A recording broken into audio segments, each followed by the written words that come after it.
So hello, this is Michail Fan, distributor of aura-soma nails for Greece, and I'm here with Mike Booth, the head of aura-soma, the leading point of aura-soma and nails and Pegasus perfume, which is a new thing. We're in Milan, and I want to ask you, Mike, what is your opinion on what is called the crisis in those days, and how can aura-soma can support all this evolution? I think it's very apparent at this point in time that a crisis faces humanity. I think this crisis is one that many people have been feeling coming. Easiest awareness is through what's happened with the finances and the collapse of various financial institutions in America, and the repercussions of what's happened in various countries, and then in a sense the global debt situation, where really the whole of the value of what we think of as money and how it is that those things seem to have an inherent value, perhaps it's not at all the way we thought it was before.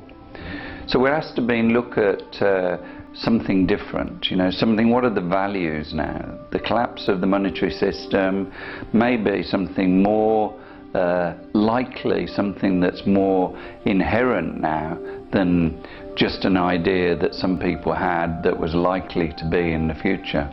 We can actually see it happening in some ways.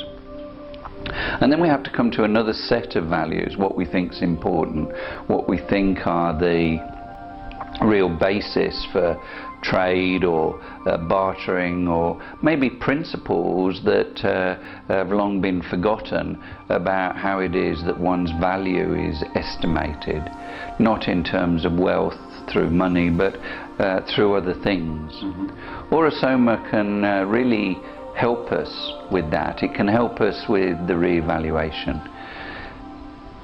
For years, what I've been looking at is really how we come to the gold within us, how we come to a different assessment of where we value what it is that we have within ourselves. Do we look for our identity in what we do, or do we look for our identity in the way we do what we do? If we shift the sense of identification towards the way we do what we do, and we begin to really bring our caring, our warmth, our love into what it is that we do, then we feel a sense of our worth in a different way.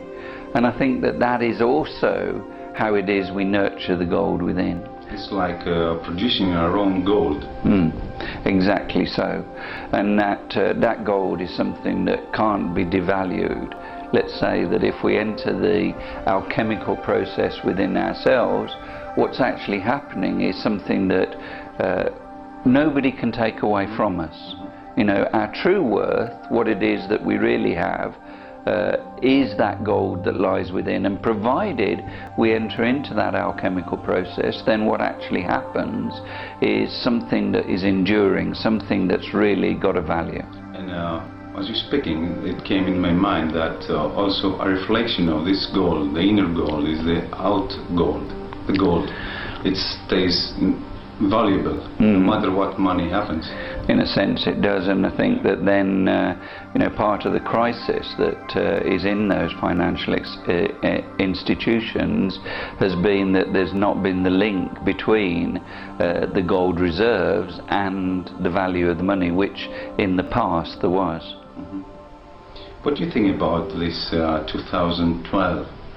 It's coming very close now. It's almost a year. It's almost here, yes. I mean, the last time we spoke, we were talking about, this period of time that we're in now, and now 2011 to 2013 is, I think everybody knows, something that's really axial, something that's really important for the changes for humanity. We're at a point in time where we really need to work with ourselves to really open ourselves up in a different way than we have done before. It doesn't become something that's unusual or something that's a part-time activity. It's now something that's very crucial. Essential. an essential part of daily life, a part of what really anybody who's interested in spirituality, who's interested in waking up, really needs to be getting on with now. It's the time has gone for it being a part-time activity. The courses of weekenders, or the people who do things just a little bit or just a little bit here and there, that's gone now. Now it needs to be, what do we live moment to moment in our everyday lives? What is the reality of our practice? What are we practicing moment to moment? And we're being asked to really look at that, to evaluate ourselves on a moment-to-moment basis, to come into an awareness of what's happening now. And that's something that really is an exciting possibility. 2012, you know, it's been a kind of a mystical thing. It's been there's been films made about it, and there's been kind of prophecies of cataclysm and so on. But let's say that my sense of it, and what I really feel is happening, is a whole change of consciousness. The change of consciousness that I feel is coming about is something that's far more gradual, that's been building to this point, and nowadays we might begin to see some of the consequences of that change of consciousness coming about.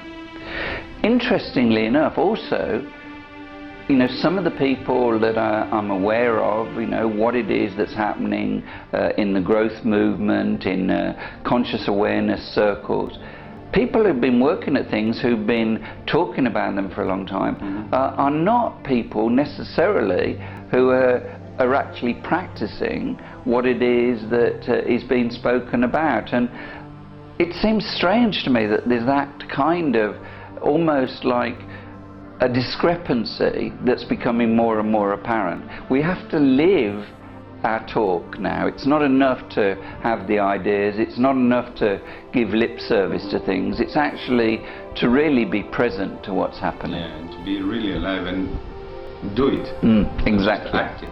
Exactly. Like as I act. As I act, exactly. Is this one of the reasons I've been thinking about AIOS, the new cosmetic range that aura-soma produces now? From my point of view, it's connected to this one very much, because it's an everyday. People use you know, these skincare products, and it's part of their everyday life. So the idea from aura-soma's point of view, what I really think is important, is maybe aura-soma is always going to be something a little bit when people are already on the journey of awakening. Vicky said, for people who wish to remember themselves, well, I think, you know, that's still going to be for a while. It's going to be more like the few rather than the many. Whereas cosmetics reach many, many people that are not at all on the awakening journey yet. But yet, you know, part of it is, and what the cosmetic industry is going towards, is beauty comes from the inside, not what you put on the skin.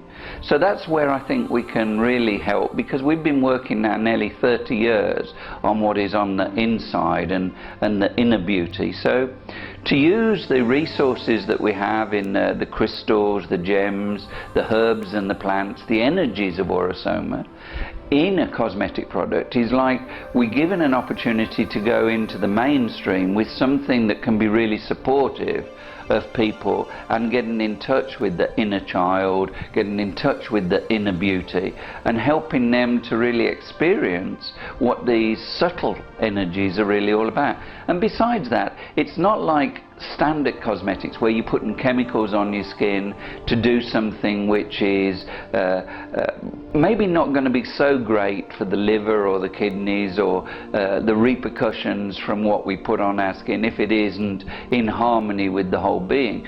What it is that we have in AIOS is really the opportunity to work with plant materials that we're growing in the same way as the herbs in aura-soma. The spelt oil that we grow, we're one of the largest producers in the UK of spelt now, and we extract that oil through cold processes, so that means that it really retains its active ingredients, grown biodynamically with the aura-soma philosophy of really connecting with the energies above and the Davic energies, the microorganisms in the soil, bringing all that together to build the immunity in the plant, that then those oils that we use in the cosmetics, when they're applied to the skin, is really something that's already very familiar, because those ancient grains like spelt are not things that have been genetically modified. They're not things which are part of what it is that is a relatively recent history.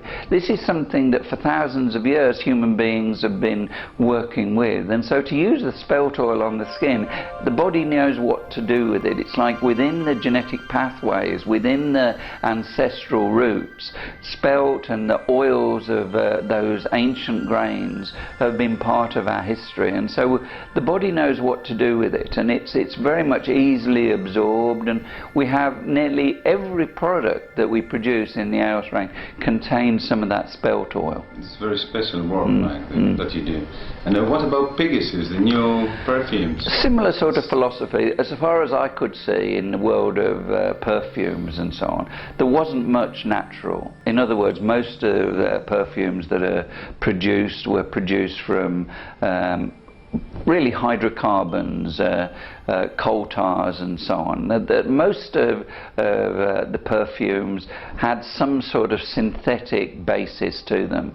And I think that there's a whole spectrum of people in the world now that really want something more natural, to know that what they're putting on themselves, whether it's a cosmetic or whether it's a perfume, has a basis which is not synthesized. It's not something which is unfamiliar to the whole of the harmony of the body, mind and spirit. It's not unnatural. It's exactly. So we created the Pegasus over a period of 14 years in development, and we worked with one of the top perfumiers in the world as far as I'm concerned. Anastasia is somebody who really looks to colour and the notes of plant materials and really works with those things. It's an ancient art in relation to that. So when she has a client, what she does is she has the 109 different colour combinations in front of her. She asks the client to choose those, and she uses that as the basis to be able to select the notes in the perfume. So over those 14 years of experimentation, what we actually found out that there were certain notes which were really common in relation to the colours. So we chose 8 which were the most used, the most familiar, that covered the broad range of people, and we released 8 different perfumes based on those most common notes, which then appeal to in exactly the same way from a colour point of view. They're quite successful. The beginning, it's only a relatively recent thing. It's now 1 year? 1 year. We began with a signatory range just to see what the response would be in the world, and I thought maybe that would take a year, 18 months to let all of those 800 boxes go, which I signed personally because I wanted to kind of say this was something that I was really behind, but actually it went within 4 months, so that was to me quite a little bit of a surprise how much people will really recognise that difference between what's the standard cologne, the standard yeah, exactly. This is why also I give orders and I take the new ones with a silver cap. There's no unassigned. Yeah, it's very much so. It's still in evolution, we're still in the early stages, and there will be improvements in the packaging, and even from where we began, these little things that we do every day improve, like it's not like many companies, when something's successful they start taking things out of it. Yes, exactly. The essence of aura-soma, the essence of AOS, the essence of Pegasus is my commitment is to add value every day, to try and do something that's going to improve it.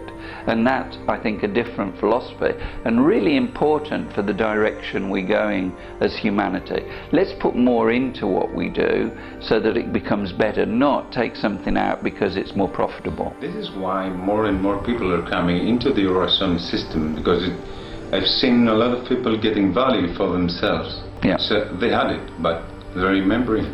Exactly, and that comes back to where we began, the sense of the inner worth. You know, when it is that the world questions, you know, what's really of value, you know, whether that's you know, the security in insurance, or whether that's security in bonds or shares or stocks, you know, then when those things diminish in value and they see their bank account maybe doesn't mean as much as it did, then they need to look towards a different type of value, where it is that, you know, I've been in villages, and I'm sure you've seen the same thing, where people have very little but are incredibly happy. You know, what in the Western world and what in the developed world we need to remember is happiness isn't based on what we've got. Happiness is based in other values, and we need to really find those again. And it's a time that is clearing things out.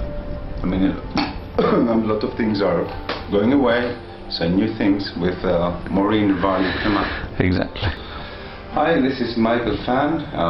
I'm with Mike Booth, the head of aura-soma system, and IOS and Pegasus, and still working for you in the best manner. Thank you. Thank you very much, Michael.